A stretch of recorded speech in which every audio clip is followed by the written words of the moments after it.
microphone. Fatto. Okay, I think y'all can all hear me. So we're gonna get started. Io sto facendo così.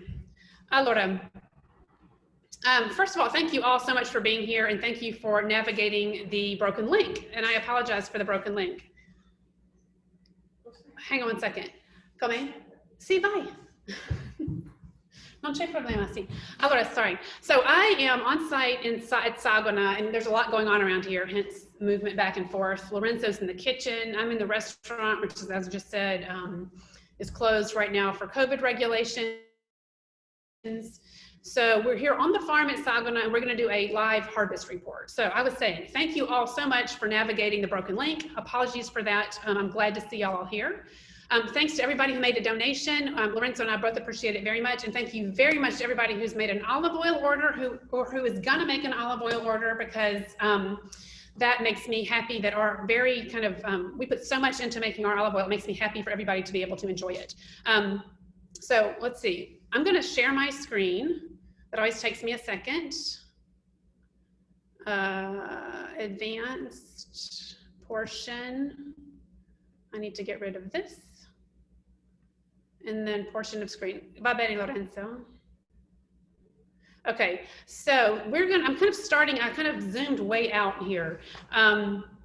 So we're gonna do an olive oil harvest report. I'm here at Sàgona, and we're starting with the entire Mediterranean basin. So olive oil is made all over the Mediterranean basin. It started right over here, which I can't actually see on my map, but the Phoenicians brought it out into Sicily, and it basically, the cultivation of the olive tree spread around the entire Mediterranean basin. And now it's even spread out from there in the millennia since then. So olive oil is fundamental to that healthy way of eating that's called the Mediterranean diet. And at Sàgona, which is where I am right now, this farm in Tuscany, we make wine. We also grow some vegetables for our restaurant, which is closed, unfortunately, and we make olive oil. So you can see where we're located in Italy, and then you can see the more detailed map. This is the Arno Valley. So that's the river that goes through Florence. This is Chianti Classico, okay? So Florence is up here, Siena is down here, and this is Chianti Classico. So many of y'all may be familiar with that from just drinking wines. You may have visited. Here's Greve in Chianti, Lamole, Panzano. Across the river valley, over here is Il Borro, which is the Ferragamo family property. And then we are at Sàgona, as you can see. We have 3 olive groves. So I'm at Sàgona right now, which is here. And the farm of Sàgona has 3 olive groves, one at Sàgona, one at a farm called Casalina, and another up above a little village called Casamona. And this is what it looks like from down in the valley. So when you're down in the Arno Valley, you can see this kind of, it's not a range of mountains, it's kind of one massif, which is Prato Magno. And you can see where those 3 vineyards, olive groves are located. So the crochet of Prato Magno is right here, and that's 5,225 feet. The groves are all between 1,600 and 2,000 feet. So the kind of village, look, I have a visitor. This is Malvasia. She likes to be on anybody's lap who's sitting down, so she's joined me. So the kind of village of reference here is Loricefena. If any of y'all were on the olive oil talk that we did back in the spring, you'll have seen some of this before. Some of y'all have actually been here before. This is the village of Loricefena, little medieval village here in the foothills of Prato Magno Mountain. And then the foothills are heavily farmed, and you can kind of see the grapevines are turning yellow. The olive trees have turned, they're evergreen, they're gray-green. So you can kind of see how people have carved their olive groves into these forest-covered hillsides. And the hillsides each house has their olive grove. And then above that is chestnut forests. And we took a look at that last time when we talked about Castagno and Castagne. So our grove at Casalina looks like this. This is the view down over the olive trees to the Arno Valley and out to the hills in the background, which are Chianti. This is what they look like up close. We actually have a long-term lease on these groves from nice Franco Fabri, who you see sitting down there smiling at me in the camera. He decided he was old enough that he just couldn't hack it farming these super steep hillsides with the terraces. And so we're doing that. He kept a little bit of land, which is not terraced and more just more flat. And we deal with all of the super steep terraces. This is what they look like. I mean, it's a pretty interesting way of farming. Absolutely no mechanization possible, or anyway, minimal mechanization, let's say. And then here's a view again from the Casalina groves, absolutely gorgeous. You see the entire Arno Valley.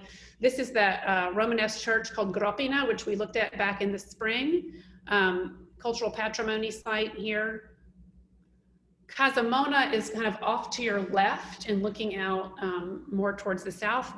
Here you're looking east. These are our groves at Casamona. This is the only flat bit of land we have, so it's kind of a pleasure to be on some flat ground.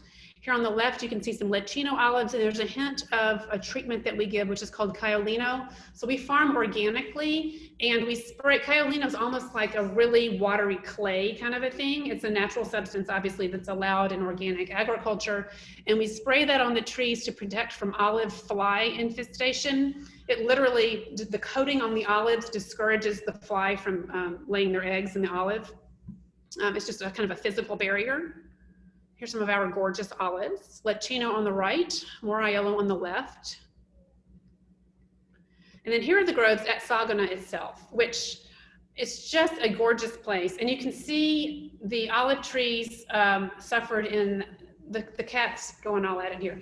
The olive trees suffered in the freeze back in 1985, I think it was. And so they're all these kind of spindly trunks. We talked about that back in the spring, if y'all remember, or a refresher course for anybody who hasn't heard this yet. If you look at this tree, this used to be one humongous, fat, big, humongous trunk olive tree.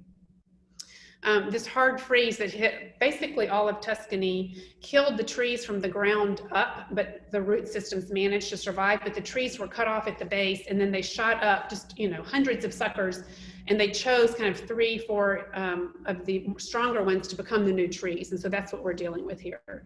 Hence, we have kind of low yields. This area, though, has always been very much, vocato is the word in Italian. It's ideal for olive groves and olive oil, and has been written about even by the ancient authors for the good production up here on the mountainside. Here's another view of our mountainside groves. Here's one from the other day. This is one of our vineyards, and then super, super steep groves right here. The people who are picking are kind of complaining lately because it's really tough to pick here. They're complaining good-heartedly, and I'll be out there tomorrow. So here's Sàgona itself. And Sàgona, y'all have heard me say this before, but I'm going to repeat it because to me it's really important. Sàgona is located at the junction of two mountain streams. And you can actually see it here. I hiked down there the other day to take this picture, but it's kind of overgrown, so it's hard to see. But right here, there's this one mountain stream that's coming this way, and there's another mountain stream that's coming this way. And at this point, there was a Roman temple. Well, first of all, Sàgona is an ancient Etruscan place name. So the Etruscans were here, and they were probably farming right here where we're farming today. The Romans had a temple here dedicated alle acque, to the sacred waters. And that's not an uncommon thing, but they did choose this particular spot to put up a temple dedicated to the waters. And today there's this tiny little church dedicated to Santa Lucia di Sàgona, Saint Lucy of Sàgona. She is the patron saint of vision and light. So here we are in this very sacred space with the sacred waters, and we're looked over by our patron saint, Santa Lucia, the saint of vision and light.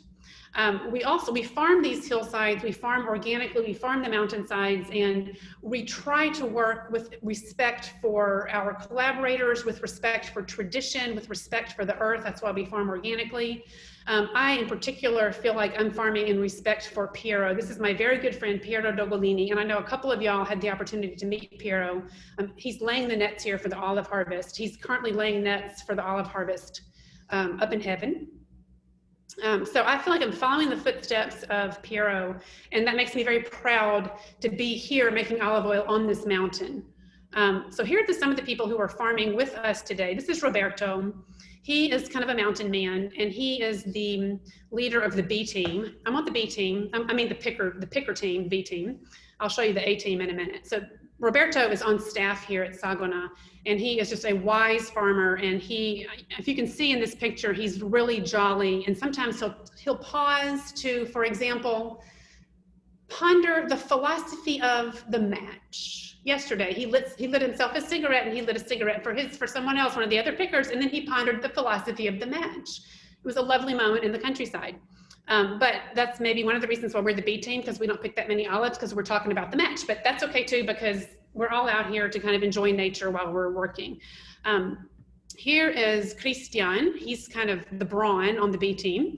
And one of the big kind of major moments in olive picking, and what takes probably 50% of the time, is laying the net. So I have this video of just Christian hauling the nets from one tree to another. So laying the nets is kind of an important thing, because the olives have to fall in the nets, and if they don't, you lose the olives. And B, we're on a hillside, so you better be really, really careful with the nets, because the olives are round and they just roll right downhill and end up in the village, and they don't turn into olive oil. So we're very careful about the nets. Once the nets are laid, this is Roberto, and then this girl Nicole, who just passed by. She's here helping us. So they're harvesting using two different methods. The guys use these agevolatore, which are these electric, they have a little battery pack. And on the end of that long pole are these kind of floppy little fingers that kind of go like this and just knock the olives off. And then the girls, Nicole and me, and Elvira, who you're about to see, we use these little rastrelli. They're little handheld rakes, and you just kind of rake the olives off of the branches. And then the guys with their agevolatore aren't always super careful. And so I go around after them, as does Nicole, and we tell them what they missed. You see her, she's like, you missed a spot up there. And then she's like, come around here. And he really doesn't, he's kidding, but he's not really into that. So he's coming after her with the agevolatore.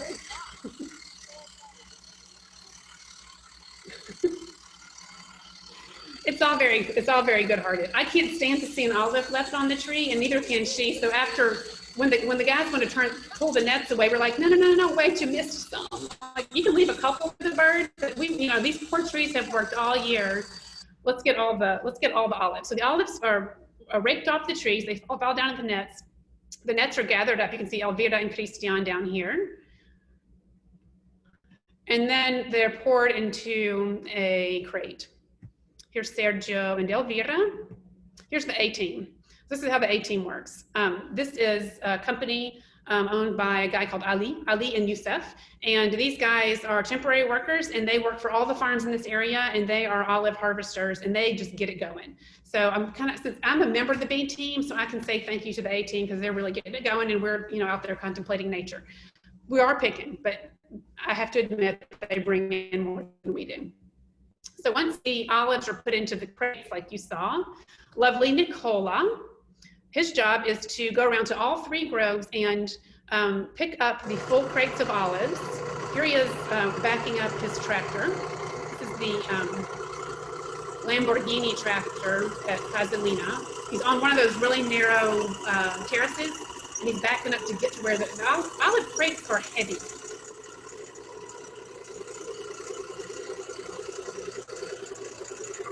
So Nicola's job is he goes back and forth from the farm to all the groves all day long, and it's just constant stream of bringing the olives back to the farm. Here we are at headquarters.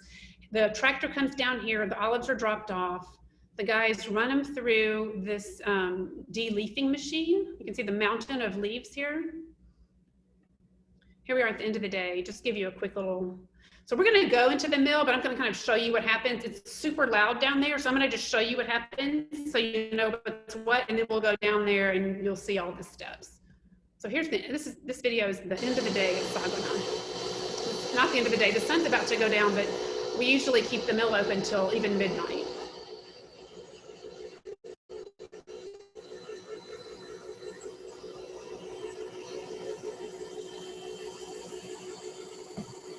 So here they are de-leafing, bringing the olives in. The olives are weighed. We keep careful track of our yield. So Matteo brought the olives in them, and then he dumps them into. So the olives go into the funnel. They go through another board. They're washed. They go into the Malloxer, the decanter, and out comes the olive oil. Our connection. I'm in the middle of nowhere, and I'm working off of a 4G connection on my phone, and I just got that message that my connection's unstable, so I hope y'all can all hear me. This is Daniele, who I think we'll meet in a moment. He's the owner of the farm. He's the guy who asked me to please come in and deal with and help him with olive oil. And I'm very grateful to Daniele. I'm happy to be here. So this is, again, the mill. We're about to go down there. Olives come in here. Leaves are blown out. They're rinsed. They come through here. The crusher is back here. They go into the Malloxer here where the paste is kneaded, if you remember that from a previous session. The olives are crushed. The paste is kneaded just long enough so that the olive molecules come together and form drops of oil. We have a vertical Malloxer, which is kind of, it's the deal. It's what you want to have for some reason of chemistry that's over my head. But this helps us make really high quality olive oil. This is the decanter. Literally, it just spins very, very quickly, separating liquid from solid. And then, of course, oil floats on top of all of that. The oil is skimmed off and comes out right here. So here's the oil coming out of this spigot. We have a integrated filtration system. So there's a tube that comes, this little vasca collects the oil. A tube goes directly to the filter. I love filtering because this is how much sludge is present in olive oil. This is little bits of pit, little bits of skin, little bits of dirt that made it through the washing process. All of this sludge right here collects in the bottom of a bottle as sediment. It's the bad apple at the bottom of the barrel. It's ruining your olive oil. And it's ruining the olive oil from the first second that it's in contact with the oil, which means from the second the oil, right here, you can even see it's starting to pile up right here. You want to get that out of there absolutely as quickly as possible, which we do by sending straight to the filter, and then from the filter, it goes into the tanks. And then we have, this is my second favorite piece of equipment, we have this tank of argon gas. So we use inert gas inside all of the tanks so that there's zero contact with oxygen. And this is what the oil looks like. Is that not gorgeous? How about that?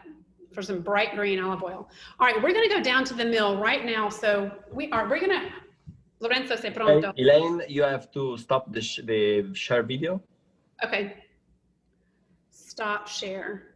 Okay, so we're going to go down to the mill. Lorenzo's going to follow me with his telephone. I'm really hoping, Lorenzo, ci puoi fare in modo che tutti quelli che entrano adesso riescano a entrare senza...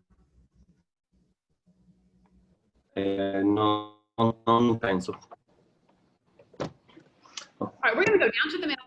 Meet Daniele, look around, and come right back up here. So I hope anyone who ends up in the waiting room may have to stay there for a few minutes.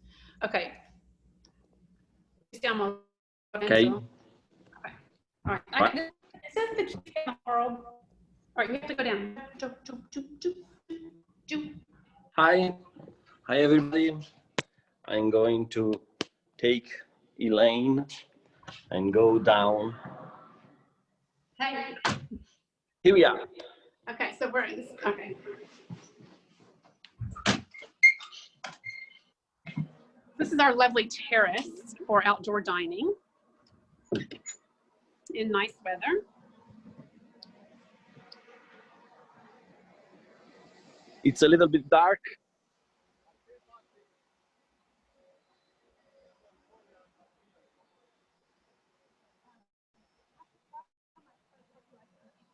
Okay.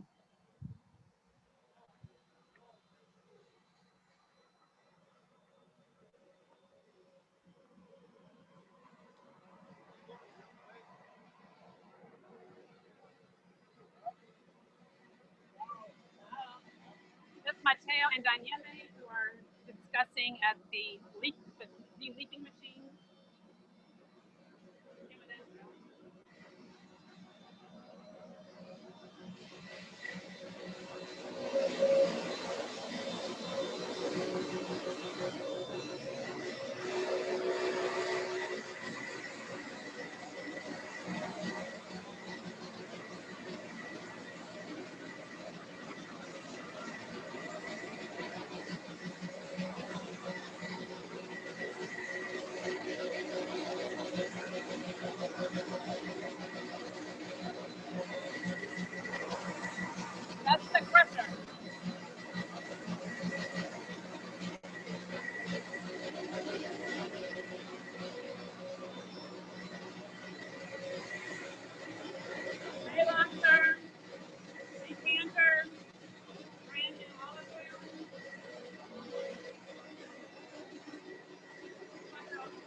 tiny taste.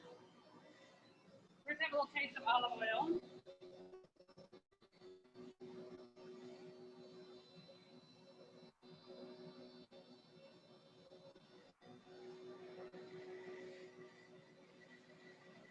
So there you go.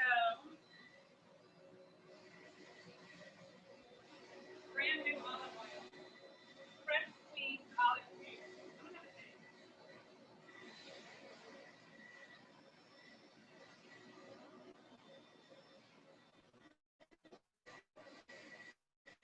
Taste the way it looks. It's so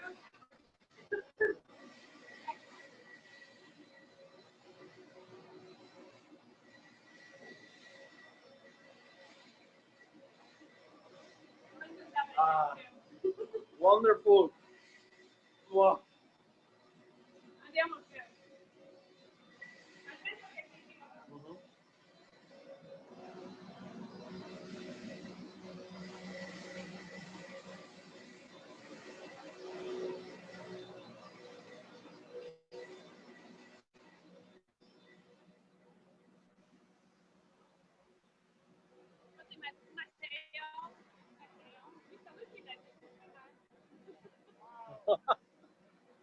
Mateo's here helping run the mill because we're here literally until we're here from 8 o'clock in the morning until about midnight every night. And Mateo runs a really cool Enoteca on Elba, which is an island, but he only works in the summer, so he has winter off, so he's here helping us. What is he doing? He put the olive oil, So he's blowing away the olives that are just picked come through here to The get leaves. the leaves are being blown away. Yeah. Okay.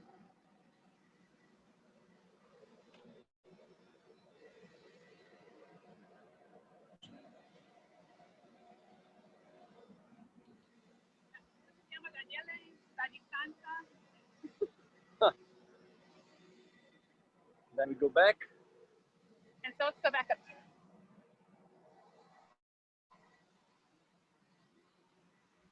Brenda asked why olives have different color. Some green, some more brown. Oh, almost all. I'll answer that in a minute when we get back inside. We'll do a few more slides and I'll answer that question. We are coming back to the lovely Sàgona terrace. I am very proud to be a part of this farm, and I'm very happy that Daniele asked me to do this, and I'm proud to be a part of this because we're a very small farm, but we kind of do everything. We try to make oil as perfect as possible. Oh. I'll put it on the computer. Ok. Vado a metterti il video in evidenza. Okay, so we got a little bit. I show you the kitchen.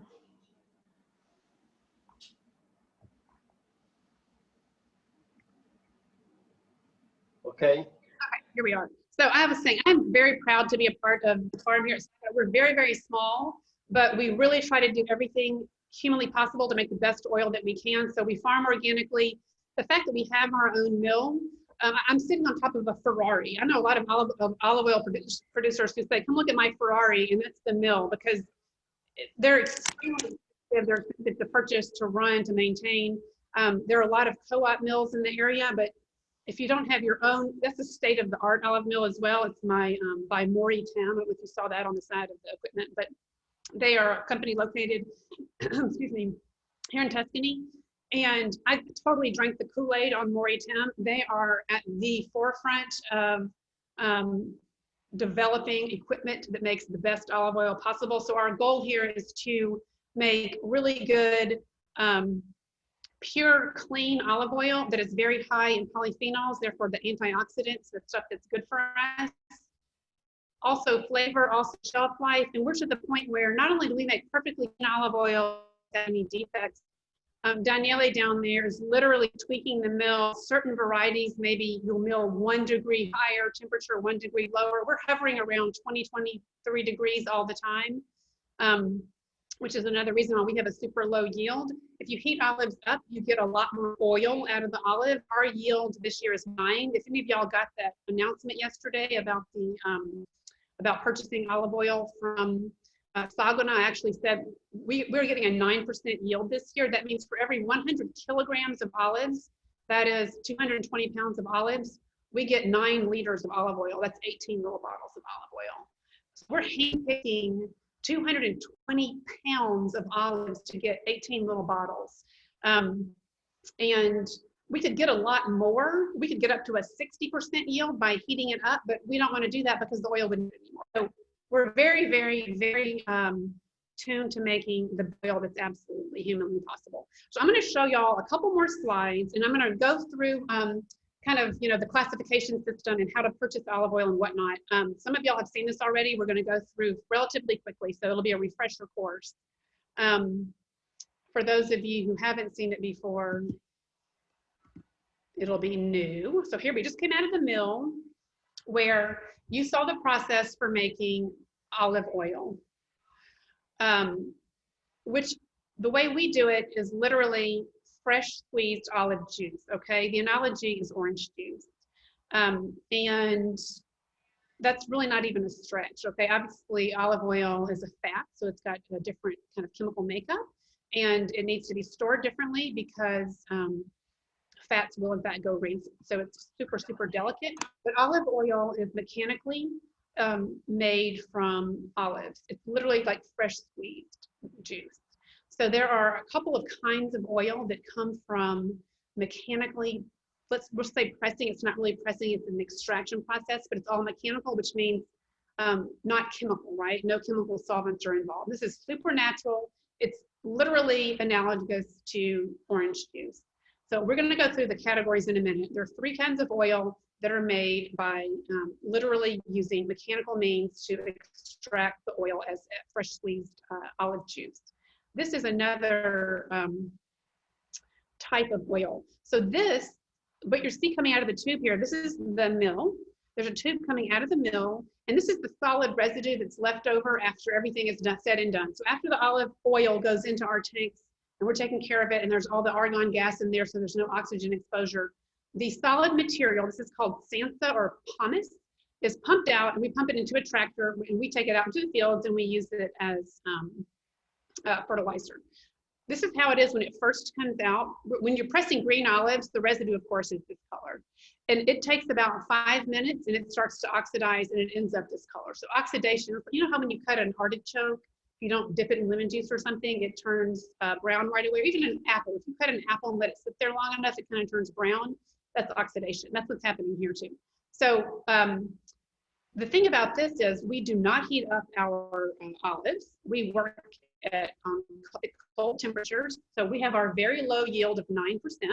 If we heated this stuff up, if we heated up our olives, we'd get 60% yield. So what that means is there's a lot of oil left in here. So there are tons of producers who send their sansa or pomace to a chemical refinery, and they use chemical solvents to remove any remaining oil, and that is called sansa, olio di sansa, or pomace oil, and it's on the shelf. You can find it all over the place. This is the bottle with an English label on it, and clearly they're telling you what it is. It's olive pomace oil, but notice the olive is bigger than anything else, and they're trying to make you think it's olive oil. It's all natural. It's from Italy, and there's some pretty pictures of you know, olives in a leaf, and even this little kind of thing stamped into the bottle. So they're working hard to make you think that this is this wonderful natural olive oil product, which actually it's, you know, not, okay? This has been run through a bunch of chemical solvents to get you what's in that bottle over there. All right, so let's just go quickly through the classifications. So the oils that are extracted using mechanical means only are extra virgin olive oil, and lampante. Extra virgin olive oil, the olives are healthy.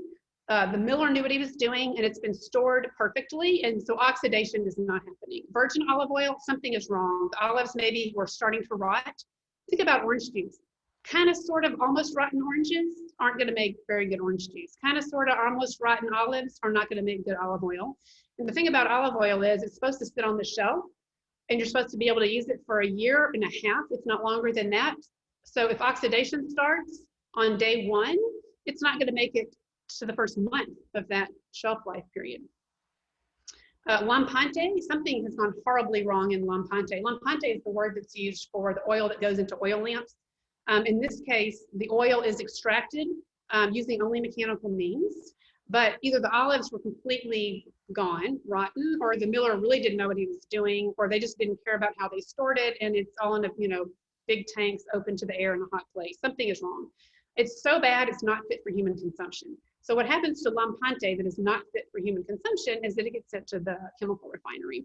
So solvents are used to refine the lampante, which you end up with a vegetable oil with no color, no smell, no flavor, no nutrients. Same thing happens to the pomace oil. So the oil that is extracted out of here is also refined, and you end up with this oil with no color, no smell, no flavor, no nutrients. So how do these oils appear on the market? Extra virgin olive oil is fresh squeezed olive juice, and it appears on the market as extra virgin olive oil. Virgin olive oil, you don't usually see it on the market because it is usually blended with one of these two things: refined lampante or refined Sansa pomace oil, and it shows up on the shelf as this. Okay, light olive oil, light flavored olive oil, extra light tasting, blah, blah, blah. That's what that is. It's all the mixture of virgin with a refined oil, chemical solvents, okay? And then Sansa oil is actually on the market as is. And here it is. It's labeled in any of these ways right here. And most of them are trying to, it's there, the truth is right here, but if you're not paying enough, if you're not paying some attention, you might think, oh, look, it's olive Italy, it's so fresh, let's get some. So pay attention to what the labels say. So you really want extra virgin olive oil. I think if you're like me, you want extra virgin olive oil. I recommend you get extra virgin olive oil. So once you decide that, though, you can't just go on the label. You can see the label on the right here. This is a product on the shelf in Italy. It's €3.29 for a liter bottle of unfiltered olive oil. So you can see what color it is, and it doesn't look like what we just got out of the mill, which I'll just remind you in case you forgot, oopsie, what color it is. Here it is. It's that color. There. Okay, that's what this is what extra virgin olive oil that's been through a filter looks like. Although this, meanwhile, let me just point this out. This is straight out of the mill. This color is not going to last. It'll turn more kind of golden with green highlights. It's not going to stay pea green. That's just the way it is. However, the point I was making is that olive oil has an expense to it, and our bottles, we spend $1.50 just on the bottle, the label, and the cap, not even counting the labor to put the oil in the bottle. And the oil itself costs 5 times what this whole entire product costs. So I'm just saying, unfortunately, you can't always trust the label. So when you buy olive oil, I'm going to send you these things tomorrow. All of y'all who registered for this class, you're going to get a follow-up email tomorrow with some recipes and these cards. So I'm just going to rush through here. And you will get these tomorrow if you would like to look at them more carefully. If you have not registered for the class, please send me an email and tell me that you would like this information, or just register for the class by clicking that button on the announcement email. So when you're buying olive oil, you want to look at the label and just try to make sure it came from a person like Daniele or me, and that it came from a farm. It's not good enough that the oil came from Italy. You want to know that the oil came from one single farm in Italy or France or Morocco or wherever. The entire Mediterranean basin makes excellent olive oil. So look for an olive oil that came from a single farm. Learn how to taste olive oil, and we're going to talk about that in a second. So you can actually taste oil, and if it tastes fresh and good and doesn't taste defective, then good olive oil. Another way to go about that, if you don't trust your palate, or if they don't let you taste, and with COVID, there's no tasting going on anyway, know the person who sources and sells the olive oil that you buy. So if you buy from a reputable reseller, you can be pretty careful, and you can also play that way because you can try a lot more oils that maybe you don't know about personally. The other thing would be to inform yourself personally about producers. And I kind of like to do that, especially with the wines that I drink. I like to know who made them. And so if you're a wine person, keep that in mind. You might approach olive oil in the same way.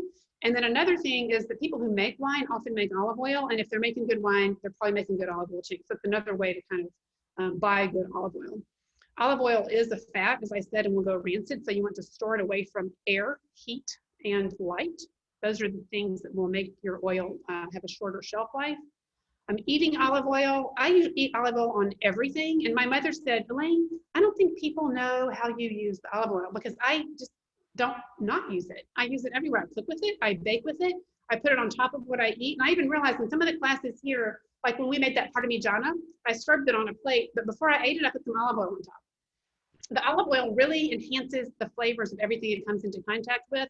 And then health-wise, olive oil not only contains a load of vitamins like A, D, and E, it also makes those vitamins and vitamin K, it makes them bioavailable.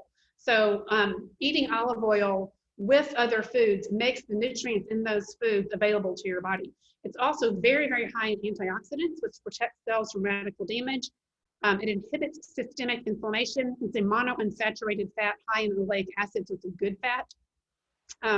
Lowers blood pressure. It actually prohibits the oxidation of cholesterol, so you have more HDL than LDL. It also contributes to a strong immune system, which these days, the more of that we can get, the better. This is what to look for when you're tasting a high quality olive oil. Basically, when you're tasting for a high quality olive oil, you want it to smell and taste like things from nature. Lorenzo tasted some of this oil down in the mill before we got started. He said, oh my gosh, it tastes like an olive leaf. Really good olive oil has some bitterness and spiciness to it, which also fade. It doesn't fade, it tames a little bit. So this is super spicy, super bitter. In a couple of months, that will be much more tame. The color again will be more golden, I'm imagining, in a couple of months. And so the spicy bitterness, tends to round out over the shelf life of an olive oil.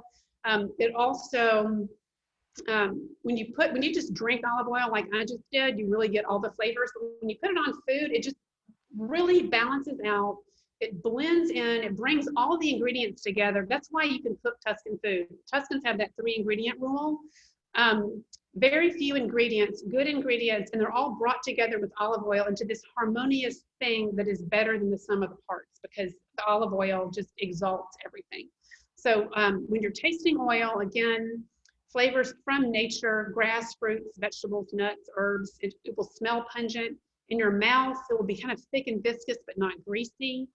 Lots of spice and bitterness. These are characteristics of a high quality olive oil and point to the quantity of antioxidants. We got some labs done on the first batch of oil that was coming in, and I'm very proud. Our lab results look great. We have a very high quantity of antioxidants in our oil. So again, the color kind of is not important as long as it's not orange, brown, or amber. If the color is anywhere from pea green to gold with green highlights or golden highlights, you're good. The oil should be very limpid and not have any visible sediment in the bottom. The sludge that we took out prevents any sediment from forming in the bottom of our bottle. Again, you really don't want to see that. It's the bad apple at the bottom of the barrel, and it happens, oxidation happens really quickly. So by the time it comes from the farm to a shop, to your kitchen, if there's a sediment in the bottom of a bottle of oil, I would question it for sure. The flavors are due to where the olives are grown, olive varieties. I'm of course working with Tuscan varieties here. If y'all saw the olive oil email yesterday, I explained all of the flavors for the different varieties. If you did not receive that email, let me know and I'll send it to you. And then the intensity of the oils depends on at what point you picked the olives. We in Tuscany traditionally pick very early. So we pick kind of unripe olives. We get super, super spicy oil. The oil's spicy. It's full of antioxidants and has a very long shelf life. Other areas make more gentle oils. Traditionally, oils in Liguria, for example, they tend to pick between these two stages of the olive, and the olive oil is much more delicate flavored, and that's their tradition. It goes well with their foods, and that's also fun to have in the kitchen. So I like to have a variety of olive oils in the kitchen. You don't drink the same wine every night. You wouldn't necessarily use the same olive oil every night either. We can help you out on that because we're making 3 separate olive oils. And just to explain quickly, I know there's some confusion over what new olive oil is. This is our label called Primo Raccolto, and that means first harvest. Basically, what it means is the first taste of new oil for the year, and it's really fun. And people in Italy come to the mill and they want to buy some new oil. They just want to taste it as soon as it comes out of the mill. we organizationally can't get our act together in time to have the oil into the bottles with our 3 labels for the year 2020. We don't even have all the oil for the year 2020. We have our field blend, and we have our Licino, and you just saw them downstairs. They're actually milling the Morraiola right now. So as soon as everything's in the tanks, we're going to print up some labels. We don't even know how many labels we need. So that's going to take us a while. In the meantime, you can have Prima Raccolto. And we are literally bottling some of this straight out of the mill every day. So sometimes it's this, and sometimes it's this, and sometimes it's this. It just depends on what's coming out of the mill. And then once harvest is over, this disappears. And these are the 3 labels that you see. Again, that gives us time to kind of get our act together and sort of come out on the market with what will be our 3 2020 olive oil labels. So anyone who's interested in olive oil, I got you covered, let me know. So tonight, I'm gonna just show y'all a couple of, not even recipes, just ways to kind of have fun and taste new olive oil. And these are things that are very particular in Tuscany, and we're in Tuscany, so that's what we're doing. Very particular, we're gonna make a fett'unta, which is literally just toast with some garlic rubbed on it, some zolfini beans, which come from here on Prato Magno. Actually, if y'all are interested in those, I can send those to you as well. They're these tiny little beans. They're also called burrini, little butter beans. They're just soft as butter. They have no skin, and they're just smooth and soft and gentle, and they're really good, and they're also good with the olive oil. And then we're gonna have some kale, which is known here in Tuscany as cavolo nero, black cabbage. And I just learned that other places in Italy, they call it cavolo toscano, Tuscan kale, Tuscan cabbage. So it's super popular here, and Tuscans use it a lot, and it's a really good way to kind of taste some of that good, strong new olive oil. So I'm gonna go join Lorenzo in the kitchen. I'm gonna stop sharing my screen. Lorenzo, che devo fare? Devo spegnere il microfono or cosa? You can leave your mic.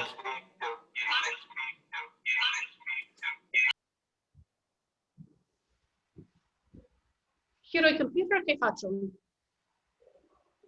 E non ci sento. 1 second.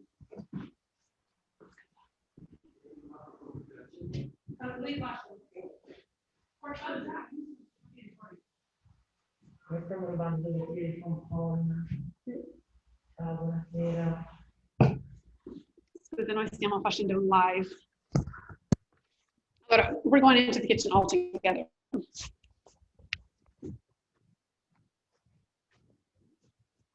Okay. So here we are in the kitchen. Mascheriamoci.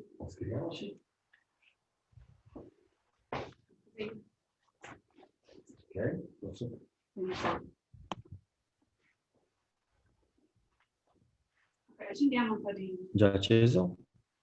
Questo? Sì, tutto. Okay, good. All right, Lorenzo, I'm going to put Lorenzo to work while I just kind of describe. Just so. Fai? All right, chi fa tosto pane? Io or te? Io. All right, he's going to toast some Guarda, bread. io faccio. All right, you toast some bread. Yeah. He's going to toast some bread, and this is going to be for our fett'unta.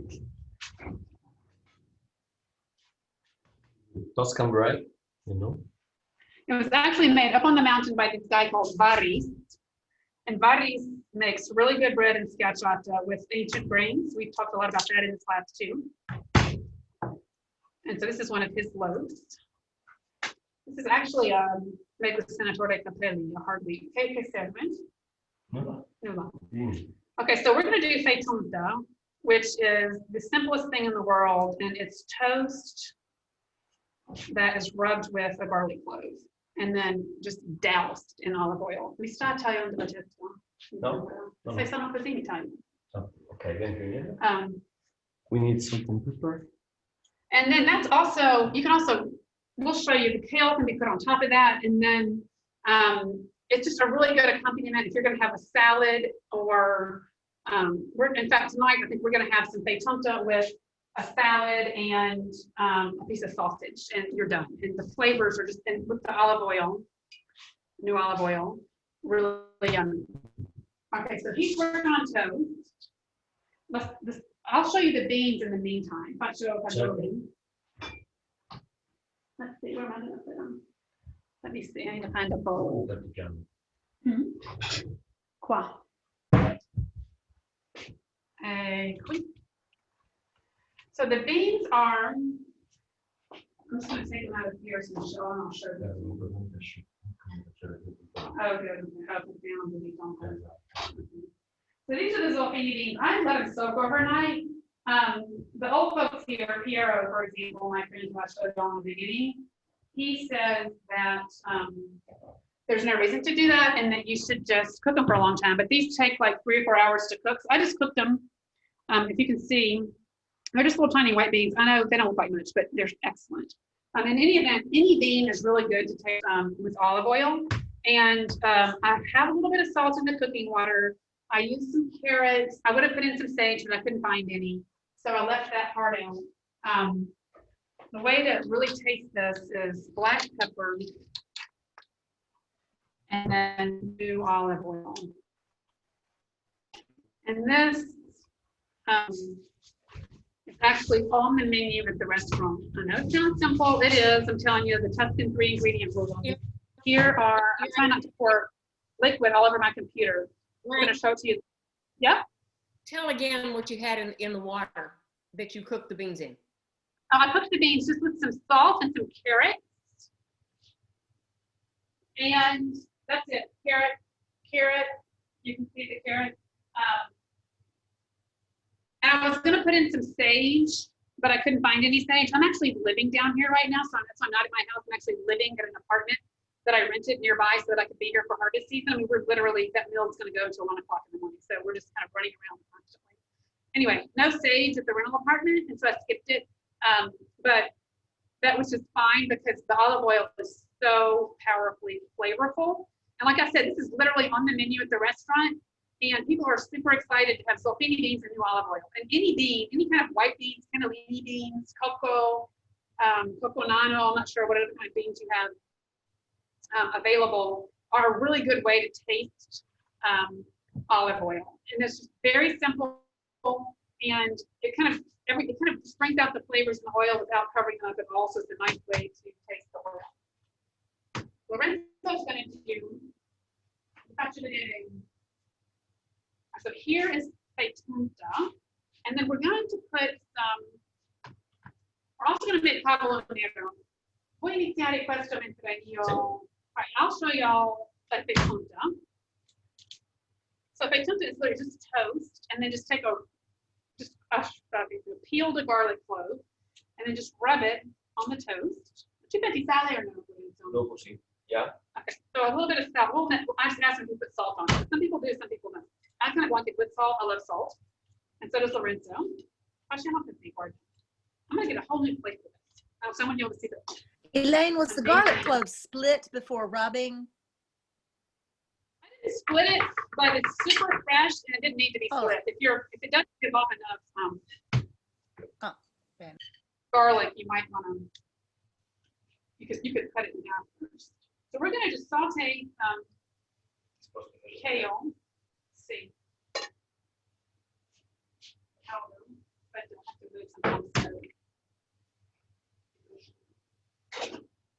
So he's going to warm up some oil and garlic. I'm going to make the fett'unta. So here's fett'unta. Just letting that the oil just soaking into that piece of bread. And can you see how green it is? It's kind of puddling as I try to show it to you. How about this? Hang on. I can't get it. There. Can y'all see how beautiful that is? And the olive oil with the garlic flavor is just incredibly good. It sounds really simple. It is, but it's great. So now we're making the kale, which is another super Tuscan flavor. So y'all call this Latino kale now. And I'll make some on a computer. So we get this, it's growing right out here in our garden. And so when you get it, what I've done tonight is you just want to strip it off of the stalks. Just kind of get it going. Once you get it going, just stripped off like that. And then I boiled it because I'll show you why.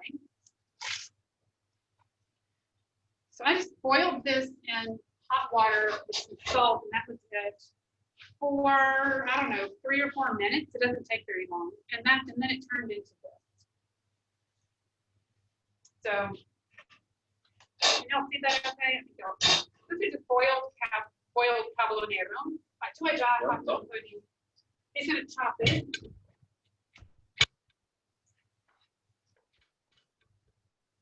And then that gets sauteed with oil and garlic. And then we're going to put it on top of a crostino. So you could either, once this has been sauteed with oil and garlic, you could serve it as a side dish. Or you can make a crostone, which just means a nice big Tuscan, like a big fat bruschetta.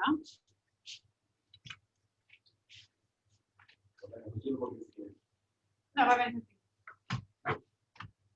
Metto aglio qui sul pane o lascio stare?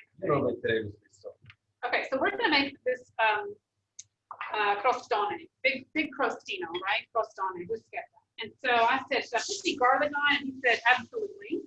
There's garlic in the kale, but let's just add some because it makes it so good. So garlic on one side. Let's get some salt. I forgot the salt. Maybe salt. Here's the salt, which I forgot before. Putting it on our yummy fett'unta. And so he's working on the kale. And this is kind of the Tuscan housewife trick. I'm going to dip the bread. This side has garlic on it. The other side, this is nice crispy toast. I'm going to dip it in the pot liquor from where I boiled the greens. So I boiled the kale in this water right here. This is the pot liquor from boiling the kale. I'm just going to dip the bottom end, the bottom part of the toast. So it soaks up some of the kale flavor, and it makes this really great texture because it's hard and crispy on top, and it's nice and soft on the bottom. So when you eat it, it just has a nice texture in your mouth. Allora, so we're about to just put some kale on here. So I've already put on some garlic. I'm going to add a little bit of, we're kind of making another fett'unta, and on top of the fett'unta, we're going to put the kale. Possono vedere? No. I'm going to help you see. Hang on. There.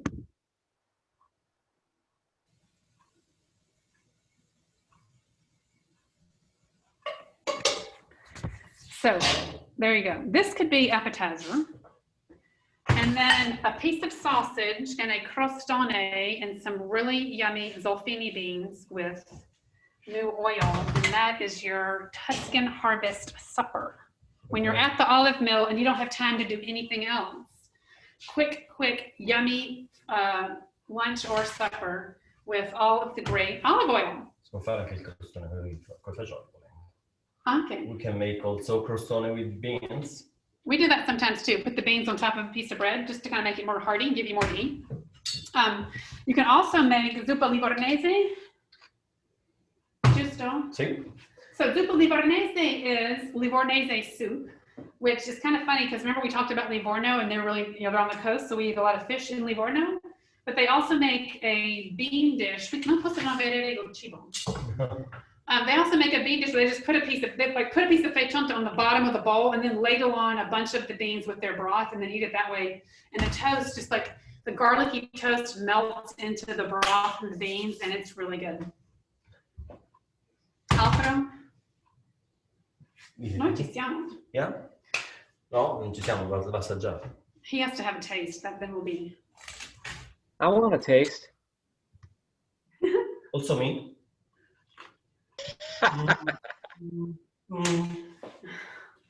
I'm distancing. We're distancing, by the way. Incredible. Distance. Goodbye.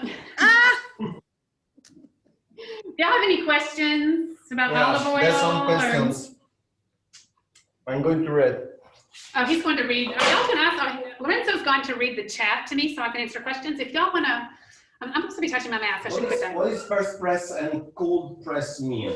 Okay, first press means when you were a Roman back in the year, 50 BC, you would literally take a millstone and grind the olives up with the millstone, and then you would literally spread the paste onto these wicker mats and press. And so you would get out some good olive oil. And then there was still oil left in there, so you would press it some more. And the oil that came out of there was lampante. They used for ciborium. They used it for their oil lamps, and they gave it to the slaves to eat. So that would be a technical second pressing. We don't press it anymore these days. We extract in a whole different way. We extract using the granulazione, the Malloxer, and then the Decanter centrifuge mechanism. So there's no such thing as second pressing, which means there's no such thing as first pressing. And if you see that on a label, it's just a marketing ploy because they think you want to see it. So that's all that is. How fast after peak you have to produce the oil? The faster the better, and we try to do it within, I don't know, 3 hours maybe. I think the rule for extra virgin is, I don't even know. Is Luann Laughlin on the line? 42, no. Yes, hello. Hi, I heard my name. Somebody had a question about how soon after picking you have to press, and we press within literally 2 or 3 hours, but what's the limit? 72 is a lot. Is that even allowed anymore, 72 hours for extra virgin? Maybe not.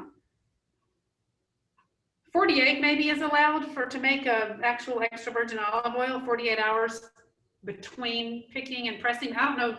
You may not have, you're basically after you make oil, you get a chemical analysis. And if you let the olives sit around that long, you're risking not making extra virgin. So the faster, the better. But if you don't have your own mill, you have to make an appointment at the mill down the street and you're at their mercy. And you better have made your appointment about 4 months ago or you're not going to get one, which means you have to kind of guess when you're going to have olives. It's kind of a tricky thing. So that's another reason why we have our own mill.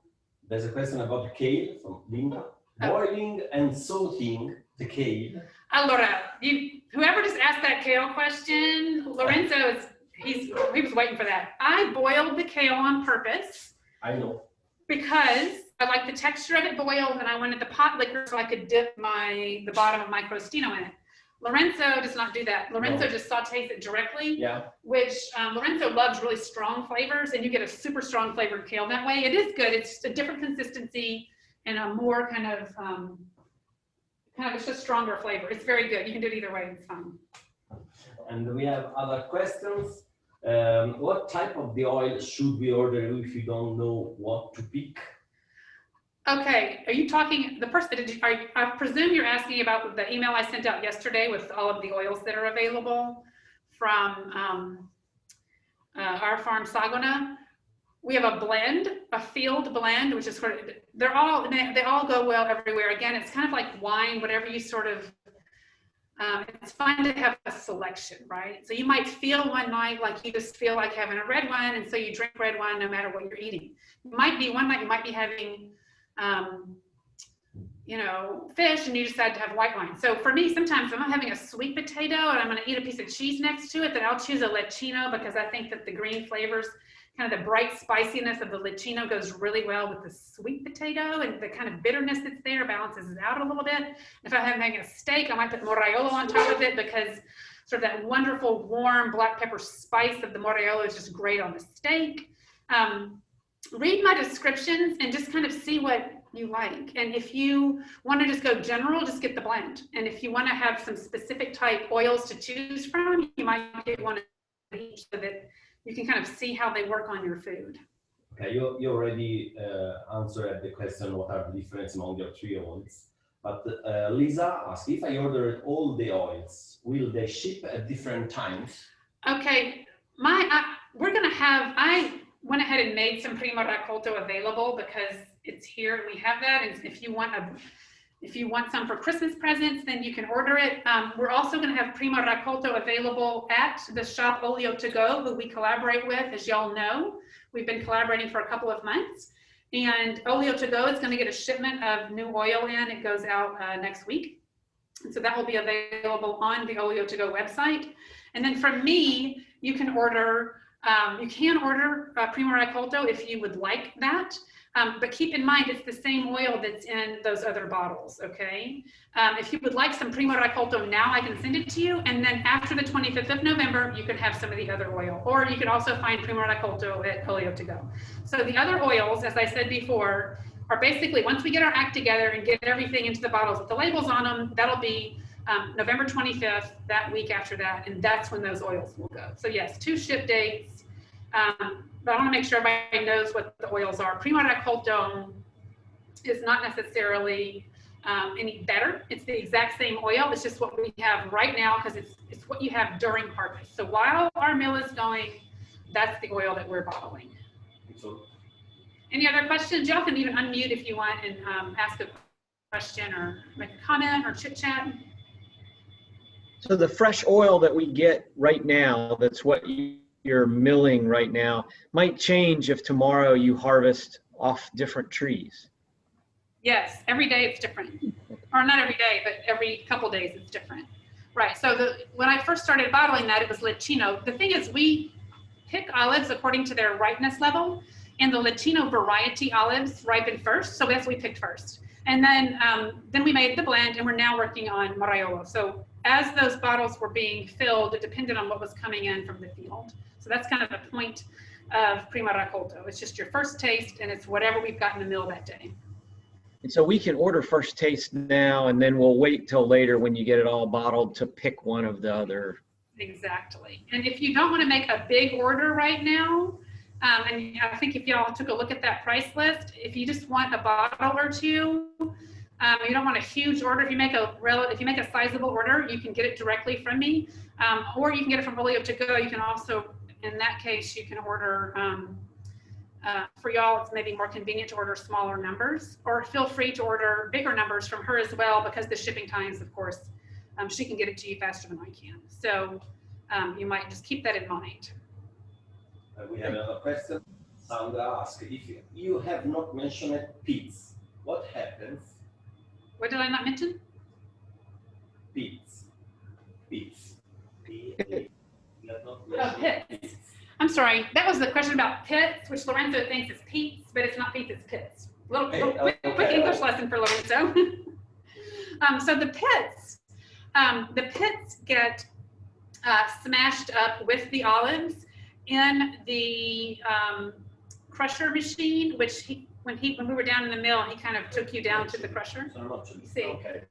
They're notering the pits. So they get mashed up as well. They don't get crushed to a paste. They get broken up into bits that are about this big, and they have really kind of sharp edges. And again, this is a chemistry thing that's like way out there for me, but the pit, it contains a teeny bit of oil as well, and it kind of gives some of those nice aromas to the oil, but it also, something to do with the sharp edges of the pit actually helps the olive molecules absorb the antioxidants. So while you're kneading the paste, the oil molecules are grabbing antioxidants from the paste of the olive. So the olive itself, the flesh of the olive, contains oil molecules which are self-contained, and it contains some sugars, and it contains some waters, and it has all of these polyphenols. So when you're kneading the paste, the oil molecules start grabbing up the polyphenols. So that's why the kneading, the moment of kneading is so important. And the pits actually help that happen, help the oil molecules latch onto the polyphenols. Joshua asks, how old are the olive trees on the farm? They're Before the freeze. right. Some of them are generations old, and some of them are about 50 years old. And we don't have any. I'm trying to think if we have any trees that were planted. I don't think we have any trees that were planted after the freeze. All of our trees came back after the freeze. No new plantings. So they're ancient olive trees. This is very, very, very difficult for my pronunciation. In which of the three oils does the bitterness and the spiciness mellow out the most over time? Oh, I think that's different every year. And this year, I would say, I think that our Lecchino, I think that's going to happen to the Lecchino faster than it does to the Moraiolo or the blend. Anybody else? Comments, questions? Y'all can unmute your microphone at this point. We are going to say goodbye. Anybody who wants to stay on and chat for a second, that would be great. You have to read this. Oh, no, one more. There's one more question, but I have to go read it. 1 second. Wait. Wait, can I see it here? No. Try different flavors. Grassy, happy, fruit flavors. They are based on the vegetation.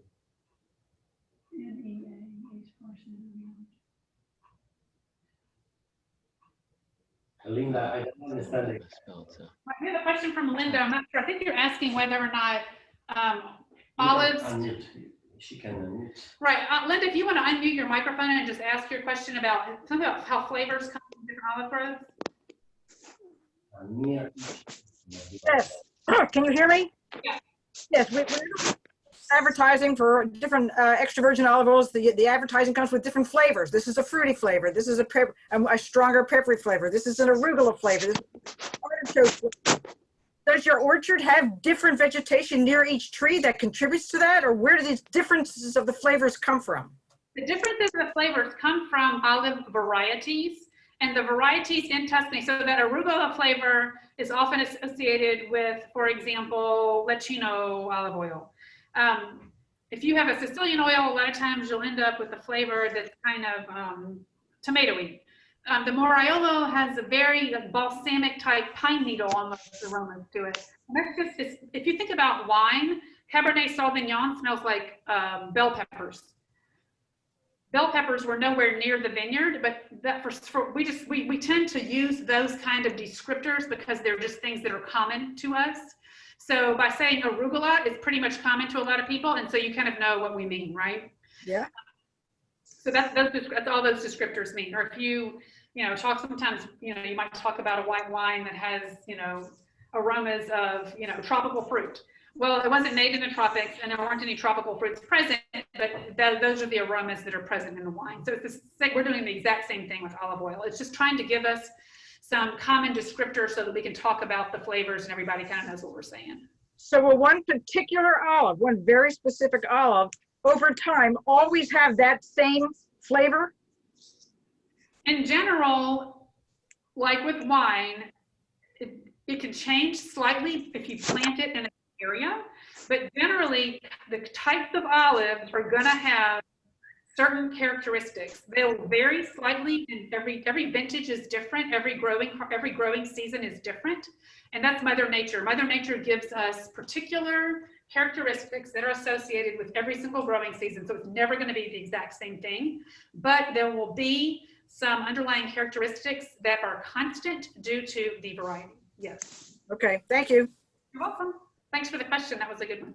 Elaine, can you describe, and this is kind of elemental, and it's kind of simple, can you describe for people how the trunks, the root bed that is left in the ground from 1985 and has put up these small trees coming up, can you describe how big the trunks are to give an idea of how ancient these trees are? Because people have seen photographs of really old olive trees that are just huge.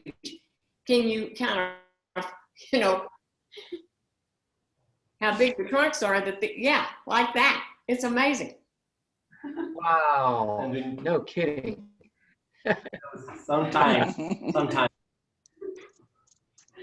Yeah, they were huge. And unfortunately, like I said, really all of Tuscany, the whole belt section of Italy got this freeze. And there are, every now and again, you see the Latino varieties tend to be cold hardy, so a lot of times the Latino trees are actually the way they were before. They tend to be smaller anyway. They're not huge. The trees in Puglia are enormous. It's just it's a variety difference. Same in Sicily, they have trees that it would take 3 of us to get our arms around it, but that's a difference in variety. The Tuscan varieties never get quite that large, although they were, in fact, before the freeze, they were quite big, just because they were so old. So, y'all, thank you so much for tuning in. Thank you so much. It was great. Thank you so much. I loved it. Tomorrow, I'm going to send out the phone email, and if anybody wants olive oil, you know who to ask. Okay. Elaine, the last question. Many people in the area where you live, they have their own process of the olives, everyone, or you get to get the press, you mean, the mill? Yeah. No, that is extremely unusual, and I am the only farm right in this area that I know of. We are the only farm that I know that actually has one. There are several cooperative mills where they start milling. They may never sleep. In harvest season, they're open 24/7, and I know people who got the 4 a.m. appointment because they didn't call ahead, and that's where they're going. So, no, it's quite unusual to have a proprietary olive mill. Because it's very expensive, and to maintain it It's super expensive. Yeah. and to operate, you have to know everything. You have to know it's not easy. I don't know how to do it. I know how to like turn on one. I can turn on the filter and that's all I know how to do. I'm getting there. No, it's very much, it's an art. Yes. You have to know the basic is. steps, and then after that it's an art. And yeah, it's kind of a big deal. And they say here oil is made in the frantoio. Oil is made at the mill. You really need a good mill that is run by somebody who knows what they're doing and that it's maintained properly. Because if you just we have to wash that thing meticulously every single night because the oil oxidizes, right? If we don't wash something the night before, that next morning it's already oxidized. So we're super, super careful and meticulous about keeping it clean. Fantastic. Does your frantoio process oil for other growers? We sometimes take some oil from friends of the owner, Daniele, but we only do that after we do all of our oil. So after we do all of our oil, we will press some oil from some of his friends who we know work really well, and then we clean our machine before we touch it again. So it's more of he's doing a favor for some friends. We're not taking outside people's oil. He do a favor for some friends, but again, that's always the last thing of the night. Elaine, how much total will you produce in a season? How much? Yeah, total volume.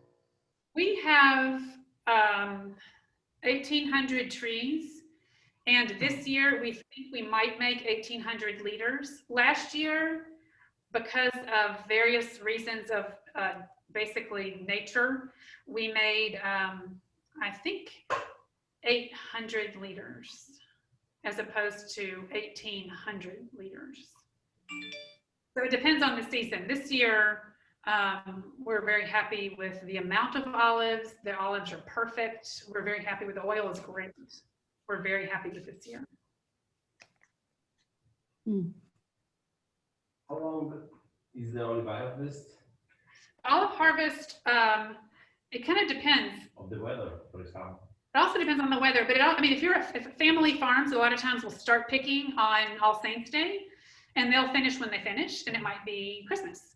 We want to have very, very good olive oil, and so we start picking in mid to late October, and we do everything humanly possible to be finished by about the 20th of November. And anything that comes in after that last week of November, I mean, it kind of depends. Our ripening stages were kind of put back a little bit this year, so we may pick into that last week of November. But anything, we kind of set the date, like, okay, anything after this date, we're not putting in the bottles. And we do sell some bulk oil to locals around here. It's quite good, but it's not the same quality that goes into the bottles. Okay. Elaine, you might mention the little sacchetta is available for gifts.